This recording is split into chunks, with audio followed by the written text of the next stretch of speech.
Friends, ഡീസ് എഡ്യൂക്കേഷൻ്റെ പുതിയൊരു വീഡിയോയിലേക്ക് എല്ലാവർക്കും സ്വാഗതം. ഇന്ന് HSA സോഷ്യൽ സയൻസിൻ്റെ സിലബസാണ് നമ്മൾ ഡിസ്കസ് ചെയ്യുന്നത്.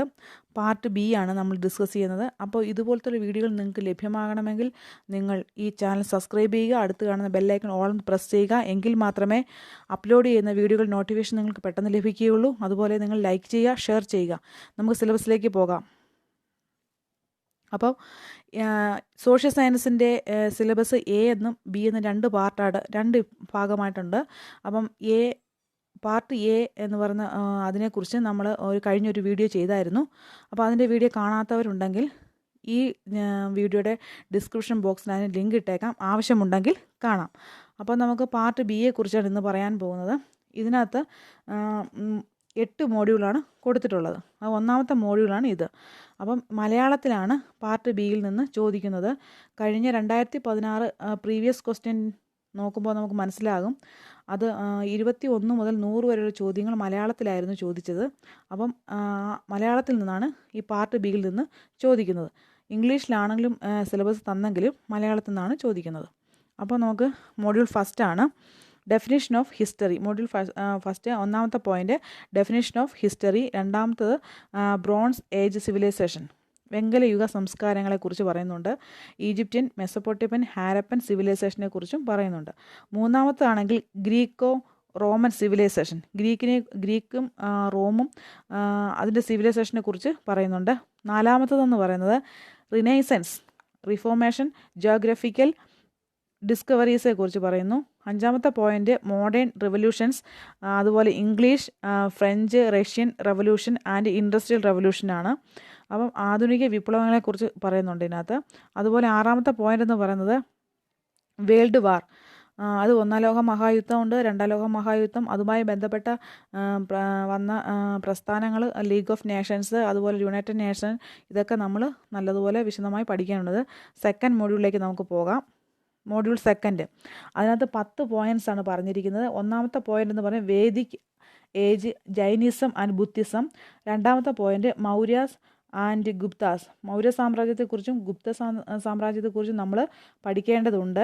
മൂന്നാമത്തെ point state and society in medieval India, sultanate, Mughal and Vijayanagar.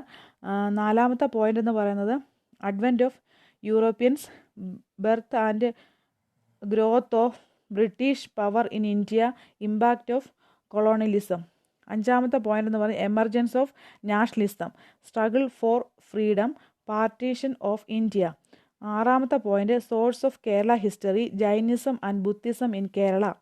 ഏഴാമത്തെ point Kerala in a Sangam age, Perumals of Mahodayapuram, Bhakti movements. എട്ടാമത്തെ point rise of modern Travancore, resistance against colonialism, Pazhassiraja, Veluthampi and Paliyathachan. അപ്പം ഈ പഴശ്ശിരാജ, വേലുത്തമ്പി, ദളവ ആൻഡ് പാലിയത്തച്ഛൻ ഇവരെയൊക്കെ കുറിച്ച് എടുത്ത് പറഞ്ഞിരിക്കുന്നുണ്ട്. അവരെക്കുറിച്ച് കൂടുതലായിട്ട് നമ്മൾ ഡിസ്കസ് ചെയ്ത് നല്ലതുപോലെ പഠിക്കാൻ ശ്രമിക്കുക. അതുപോലെ ഒമ്പതാമത്തതെന്ന് പറയുന്നത് renaissance in Kerala, social and religions reforms movement. പത്താമത്തെ point national movement in Kerala, Aikya state Kerala movement. അതുപോലെ ഫോർമേഷൻ ഓഫ് കേരള സ്റ്റേറ്റ്. അപ്പം ഇതൊക്കെ നമ്മൾ പഠിക്കണം. അപ്പം സിലബസ് കിട്ടാത്തവർക്ക് ഈ വീഡിയോ ഉപകാരപ്പെടുമെന്ന് വിശ്വസിക്കുന്നു. അതുപോലെ നമ്മൾ തേർഡ് മോഡ്യൂളിലേക്ക് പോകാം. Module third economic theory, banking and tools of analysis, issue and concept in economics, theories of consumer behaviour, cardinal and ordinal approaches. And അടുത്തത് elasticity of demand, production and cost of functions, national income concept, sectoral composition of GDP. Next theories of international trade, absolute cost advantage, comparative cost advantage, commercial bank and central bank, അതുപോലെ role and functions. അതുപോലെ തന്നെ next point application of measures of central value, dispersion and simple correlation in economics. Third മൊഡ്യൂളിൽ എക്കണോമിക്സിനെ കുറിച്ചാണ് പറഞ്ഞേക്കുന്നത്. അപ്പം കൂടുതൽ economics തിയറികളെക്കുറിച്ചും ബാങ്കുകളെക്കുറിച്ചും അതുപോലെ തന്നെ ഡിമാൻഡ്, പ്രൊഡക്ഷൻ ഇതിനെക്കുറിച്ചൊക്കെ നമ്മൾ പഠിക്കുക. നെക്സ്റ്റ് 4 ആണ്, module 4 Indian economy, development economics, public finance and Kerala economy. Overview of Indian economy, economic planning, 5-year plan in India, major development issues, poverty, inequality, unemployment, concept of human development, measurement of development. അതൊക്കെയാണ് PQLI, അതായത് physical quality of life index, അതുപോലെ human development index, HDI, concept of sustainable development, അതുപോലെ structure of tax and expenditure of the government, അതുപോലെ തന്നെ concept of federal finance, development experience of Kerala, demographic transition, അതുപോലെ തന്നെ gender issues, migration and urbanisation. ഇതൊക്കെയാണ് module 4 വന്നിരിക്കുന്നത്. Syllabus കിട്ടാത്തവർക്ക് ഇത് ഉപകാരപ്പെടുമെന്ന് തോന്നുന്നു. അത് മോഡ്യൂൾ 5 ആണ്, അതുകൊണ്ടാണ് ഇത്ര ഡീറ്റെയിൽ ആയിട്ട് ഇങ്ങനെ കൊടുത്തേക്കുന്നത്. ഒന്നാമത്തത് meaning and importance of approach to the study of political science.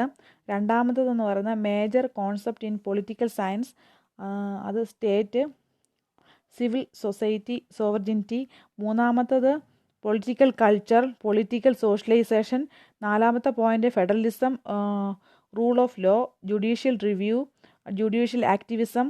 അതുപോലെ അഞ്ചാമത്തെ point role of political parties and pressure groups. അതിൻ്റെ ബാക്കി ഭാഗമാണിത്. അപ്പം ആറാമത്തെ point democracy, meaning and features, direct and indirect democracy. നമുക്കറിയാലോ, പാർലമെൻ്ററി ആൻഡ് പ്രസിഡൻഷ്യൽ സിസ്റ്റം. ഏഴാമത്തെ point Indian political system, silent features of the Indian constitution, fundamental rights, directive principles of state policy, working of union and state government, A brief analysis. അതുപോലെ എട്ടാമത്തെ point എന്ന് പറയുന്നത് human rights, meaning, importance, universal declaration of human rights. അപ്പം മനുഷ്യാവകാശങ്ങളെക്കുറിച്ചും അതുപോലെ തന്നെ Indian ഭരണഘടനയെക്കുറിച്ചൊക്കെ ഇതിനകത്ത് പറയുന്നുണ്ട്. അതൊക്കെ നല്ലതുപോലെ അനാലിസിസ് ചെയ്ത് നമുക്ക് പഠിക്കാം. നെക്സ്റ്റ് മോഡ്യൂൾ 6 ആണ്, international politics and organisation, diplomacy, foreign policy, collective security. അത് കഴിഞ്ഞിട്ട് disarmament and arms control, UNO principal, organs and functions, new trends, globalisation, world trade organisation. അത് രണ്ടാമത്തത് public administration, principles of organisation, bureaucracy, merit and demerits, new public administrations, new public management, development administration, significance of local self government institution of in India. മൂന്നാമത്തെ point political thinkers, Plato, JS Mill, Aristotle, Rousseau, Marx, Gramsci and Gandhiji. Major contributions. ഇത് political തിങ്കേഴ്സിൻ്റെ പേരെടുത്ത് തന്നേക്കുന്നത് കൊണ്ട് നമ്മൾ അവരെക്കുറിച്ച് നല്ലതുപോലെ പഠിക്കണം, അവരുടെ കോൺട്രിബ്യൂഷനും നല്ലതുപോലെ പഠിക്കണം. അടുത്തത് ഏഴാമത്തെ മൊഡ്യൂളാണ് physical geography, solar system and planet, latitude and longitude, time പഠിക്കണം. അതുപോലെ സീസണ്, മാപ്പ് സ്കെയില്, അതുപോലെ basic of remote, structure of the എർത്തിൻ്റെ സ്ട്രക്ചറിനെ കുറിച്ച് പഠിക്കുക. Continent and oceans, continental drift, plate tectonics, rocks, weatherings and erosions, fluvial, glacial, aeolian land forms, composition of structure of atmosphere, temperature and their distribution, pressure belt, winds, condensation and precipitation, major ocean and their characteristics, tide and currents. ഇതിനെക്കുറിച്ചൊക്കെ കൂടുതൽ കാര്യങ്ങൾ SCERTയുടെ text ബുക്കിലുണ്ട്. 8, 9, 10 ക്ലാസ്സുകളിലെ social സയൻസിൻ്റെ text book പഠിക്കുന്നത് നല്ലതായിരിക്കും. അടുത്തത് module 8 ആണ്, human and regional ജോഗ്രഫിയാണ്. അടുത്ത പോയിന്റ് പോപ്പുലേഷനാണ്. Population, world population distribution, growth, migration, settlement, rural and urban, climatic region of the world, type of agriculture in the world, distribution of iron ore and coal in the world, distribution of industries in the world, iron and steel, cotton, textiles, physiography of India, drainage, climate, soil. അതിൻ്റെ ബാക്കി ഭാഗമാണ് ഇത് കൊടുത്തേക്കുന്നത്. Forest, distribution, growth and density of population in India, distribution of rice, wheat, cotton and sugar cane in India, irrigation and multipurpose project of India, distribution of iron ore, coal, bauxite, mica, petroleum and atomic minerals, non conventional energy resources, distribution of iron and steel, textiles and agro-based industrial in India, transport in India, geography of Kerala. ഇത്രയും കാര്യങ്ങളാണ് part ബിയിൽ നിന്നുള്ള സിലബസിൻ്റെ ഭാഗമായിട്ടുള്ളത്.